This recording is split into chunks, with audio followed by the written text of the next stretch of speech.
Good morning everyone, welcome back to my another vlog, day number 3, part number 1 vlog, Delhi vlog। তো আজকে day 3 আমরা যাচ্ছি Delhi tour করতে। তো চলো স্টার্ট করি, লেটস গো। সকালবেলা ঘুম থেকে উঠে স্নান টান করে শ্যাম্পু ট্যাম্পু করে ব্যাগ গুছিয়ে নিয়েছিলাম, কারণ আমরা আজকে গেস্ট হাউসটাকে চেঞ্জ করে ত্রিপুরা ভবনে যাব, ওখানে আমরা কিছুদিন থাকবো। তো একদম ব্যাগ টেক গুছিয়ে ভাত খেয়ে নিয়েছিলাম। ভাতের মধ্যে ছিল ডাল, আলু ভাজা আর পনিরের তরকারি, একদম প্লেন সিম্পল খাওয়া। সেটা খেয়েই ক্যাব এসে গিয়েছিল, আমরা রেডি হয়ে বেরিয়ে গেছিলাম।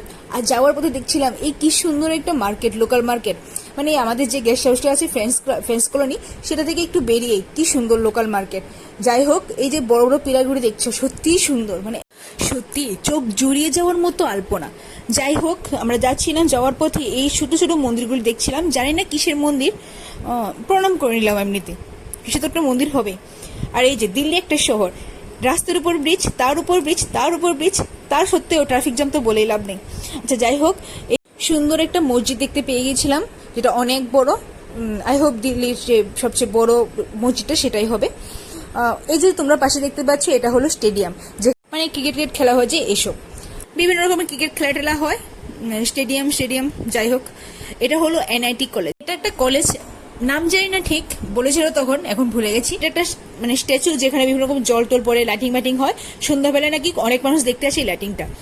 আমরা প্রায় ত্রিপুরা ভবনের কাছাকাছি এসে গেছি। দেখা হচ্ছে নেক্সট পার্টে ত্রিপুরা ভবনে। আজকে ভিডিওটা এতটুকুই, দেখা হবে পরের ভিডিওতে। তোমরা দিল্লি ব্লগ যদি এনজয় করে থাকে, please do like, comment, share.